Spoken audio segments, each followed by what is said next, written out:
Hello everyone.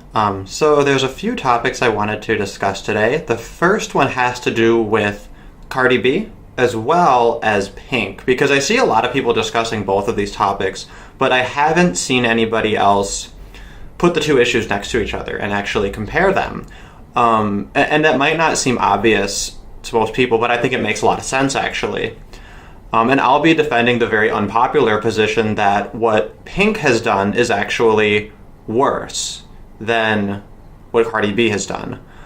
So we'll just lay them out individually in order to make sense of this. With Cardi B, there are some recordings that have come out that have shown that she has admitted to drugging and robbing men.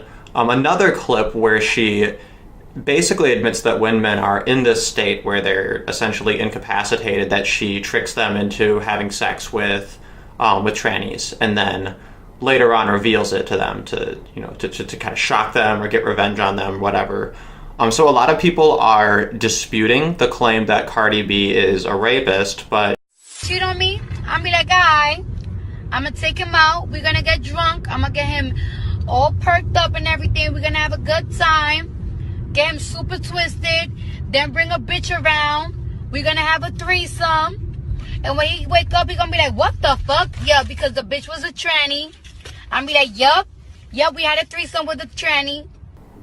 And a lot of people are comparing her to Bill Cosby, which I think is unfair, because I think that it seems like Bill Cosby's innocent. So she's worse than Bill Cosby for sure. But of course, she's not going to be really facing many repercussions. It seems like some people see what she's admitted to as a little bit unsavory. But she's definitely, certainly compared to what a man would go through, being treated with kid gloves, which is to be expected. It's not terribly shocking there. But because this is out there and this is something that's in the media, now people are forced to talk about it. They're forced to consider these standards that have been applied to men, and now we have a high-profile case where, if nothing else, it's going to be exposing a lot of hypocrisy. Many people are criticizing people in the more red pill sphere, saying that, well, it looks like, you're not, for all this talk about due process, we're not affording that to Cardi B, which, I don't know, I think that's just kind of a retarded edgelord argument, because she's admitting to drugging and essentially raping men, at least tricking them into sex. And that's what she has admitted to in the recordings. We also have some victims who have come forward. So, I don't know, maybe there'll be more evidence to it, but it seems like, I don't know, she's probably just waiting for it to blow over, and there's probably a good chance that it will. Now, Pink's case, I think, is a lot more interesting. So, what Pink did was she shared a video, or an image on Instagram with her two young children, nude, which the first layer of it is that's a bad idea. You shouldn't do that. You shouldn't be putting those kinds of images on the internet when you're a famous person, especially.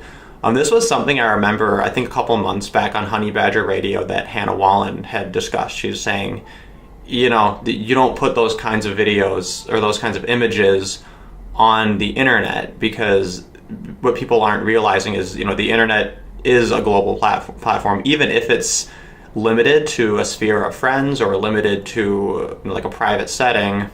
Just it being on the internet is a little bit too risky of a privacy concern. Once it's on the internet, it's there for everyone, including all of the worst people. And people should know this, particularly if you're a famous celebrity with a spotlight on you. And she's posting these publicly. It's not like she's put it on a cloud and it's gotten hacked or whatever. But that's not really the main issue. Most people aren't really objecting to the images themselves. They're objecting to the fact that some activists determined from the picture that it was clear that her son was circumcised, and then called her out on it. Other activists had mentioned that at the time of her pregnancy, they had sent her messages online saying, don't do that. It's a bad idea. So there are some people arguing that this attack-tivist approach that's being taken up now, that it's not right, because they believe the correct way to go about it is to be compassionate and to educate people.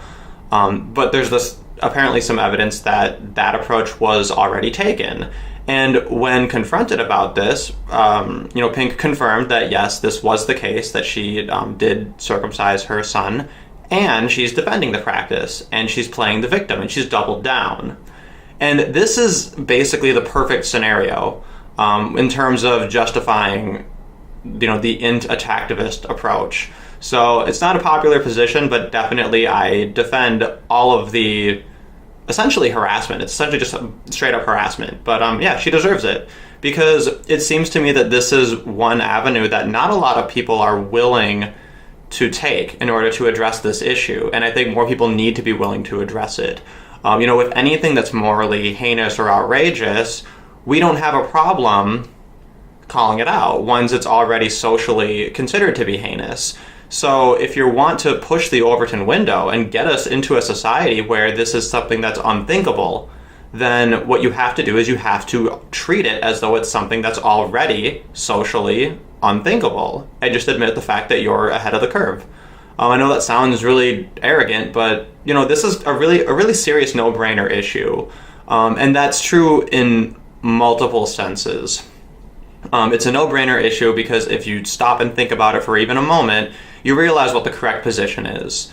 But it's also a no-brainer in the sense that every single person who continues it, they're not thinking, they're not stopping to think. And the only way for some people to see this as an issue that's important is for it to become like a huge issue that a lot of people put their attention on.